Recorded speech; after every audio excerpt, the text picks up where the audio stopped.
Hey guys, welcome to my channel. Today we are talking about more COVID Q&A. This is one part of many. You may have seen my previous other parts, and this is all started because at Christmas my family and I developed COVID, and I have been doing lots of informational videos on Instagram. Lots of people send me questions, so I thought I would share with my YouTube families as well as my Instagram families information on this pesky situation going around the world and help reduce anxiety, increase wellness in your family. Hey, my name is Dr. Anna Maria Temple. I am your holistic pediatrician on call. My specialty is eczema. My mission is to inspire, educate, and empower families to raise healthy children in this COVID world. All right, let's go tackle some Q&As. They're gonna be around hair loss, the cough, the rise in diabetes in children who contracted COVID, what you need to know, and what you can do to protect your family. So let's go. Hey guys, welcome to the COVID podcast. Today, we are going to tackle some Q&As regarding the rise in diabetes in children who have had COVID. We're talking about hair loss and that pesky cough associated with COVID. Oh, you know what? We're also going to talk about Flurona because that's been going around. What is the deal there? Hey guys, for any of you that are new to the COVID podcast, I have already done several episodes on different topics such as, if I had COVID and I got vaccinated, can I still get it? What about reinfections? Does the vaccine do anything? Should I get boosted? What about children and multi-system inflammatory conditions? All right, let's talk about some new stuff like diabetes. In several newspapers across the country, there have been reports that the CDC, the NIH have identified that children who have been exposed to COVID, whether they've had significant illnesses or very few symptoms, that has shown that it has increased their rates of developing type 1 and type 2 diabetes. What's the deal? How worried should we be? Well, if we look at what's been going on during the pandemic, number one, we've had doubling in children's weights. Generally speaking, our obesity rates in children have doubled. The rates of diabetes have also doubled. Why is this happening and what's going on is the virus. They've been shown that the virus actually invades the pancreas, replicates in the pancreas, and starts a whole autoimmune condition. Type 2 diabetes is reversible. Type 1 diabetes is not reversible. However, fun fact, COVID is not the only virus that has been responsible for the rise in type 1 diabetes, which is an autoimmune condition. So has flu. During the H1N1 pandemic, rates of diabetes skyrocketed, and in the medical literature, they showed that in people who had the rates of type 1 diabetes were doubled in people who had H1N1 during the pandemic. Moreover, RSV has also been associated with increased rates of pancreatic infection from the virus, an increase in autoimmune issues, and type 1 diabetes. There are many viruses that are responsible for autoimmune conditions. This is not new. The media just loves it.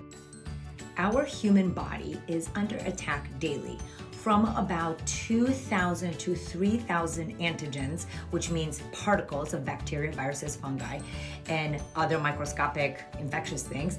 Now, depends on your job. If you are going to be a preschool teacher, a doctor, you're going to have more exposure to these things, as do children that are in school and preschool, versus if you're just working from home in the bank industry, right? Makes sense. But our bodies are under attack daily from viruses, and viruses have been known to be the root cause for cancers. Hello, hepatitis B, that is the number one cause of liver cancer. For autoimmune issues like we just talked about, and so many other illnesses that we're not even aware of yet. What's my point? The rates of type 1 diabetes have been rising since the 1960s, and we, in the latest research article I saw, 60% increase since 1960 for a genetic illness, which is autoimmune.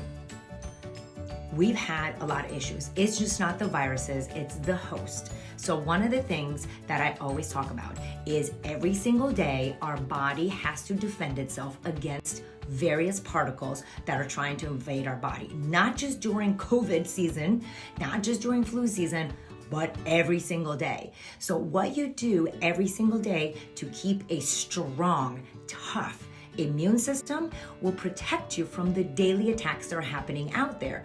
Right now, the media loves COVID, so that's what we're focusing on. But I'm hoping it brings attention to all the other viruses that are out there trying to attack. And my concern about an increased risk of type 1 and type 2 diabetes in kids who have COVID. I am concerned about the rise in chronic disease in our children before COVID even came to town. This is just bringing it to light, but we are not listening. We have not changed our habits. We are not eating more plant points. We are not sleeping. We're not reducing our stress. We're not moving. We are relying on fancy supplements because that's going to help us. We're relying on vaccines, masks, and plexiglass. We're relying on medications. But the root issue is our weak immune system that we need to take ownership of every single day. And these viruses are going to come in and leave without damaging this house. The body keeps count of the things that we do to it. So example, let's say, okay, well, generally speaking, we eat lots of fast food and we're not doing much, but then suddenly recently I'm like, oh, but I started taking vitamin D and I'm taking care of my body and oh my gosh, I got the COVID and then I'm developing type 2 diabetes. How could this be? Because look at all the things I'm doing right now. Yeah, but every single day we gotta pay attention. It's not just this 2 weeks because January has started. It's not just right now because it's flu season. It's every single day when you're on vacation, when you're not feeling good, when you have to go to work, all that stuff. Every day, every choice you make is for wellness, or are we allowing viruses to cause damage to our bodies? I'm not saying you can never indulge in a treat, have an extra bev, have a slice of cake. You know what I'm saying. I'm saying on a daily basis, are you doing what you need to be doing so your child doesn't get chronic disease like diabetes in this example? Question number 2, what about the cough that comes with COVID? Well, for a lot of people, especially the first go round of COVID, you can have a cough that lasts several weeks. This is not concerning. This often happens with inflammatory changes from a viral illness. For example, RSV cough lasts for 6 weeks in a lot of kids, and it doesn't mean that they're going to be intubated or that there's something wrong with them. Sometimes it causes that much inflammation. But COVID can have, when I had COVID round 1, I had a cough that lasted for 3 weeks, and I'm pretty, solid in my lifestyle and stuff, but that was the thing. John had a cough that lasted for 2 weeks. So expect that it's going to linger in some case. What can you do if this cough situation is taking it up a notch? Well, obviously we're going to decrease our whole inflammatory cup with all the stuff that we just talked about. I also listed a whole bunch of supplements that are safe for adults and pregnant mamas and nursing mamas. NAC is safe for everybody, and that's especially good if you have a juicy, phlegmy, mucousy cough. Don't forget Epsom salt bath help relax smooth muscles and help relax the body, helps with cough. Salt rooms, salt saunas, infrared saunas, magnesium. These are all great things that can help reduce this pesky symptom that sometimes can linger a lot longer than you would like it to. NAC, salt rooms, and magnesium is safe for children, adults, and pregnant mamas. Also, there may be some shortness of breath that happens after having COVID because there's inflammation going in the lungs. It's a respiratory illness. And that can last sometimes for a couple of days and sometimes for a couple of weeks. There's no reason to panic. It doesn't mean that you've developed asthma. This also doesn't mean that because you're short of breath, your child is short of breath. The children, the beautiful thing about kids is that they are as active as their body allows them to.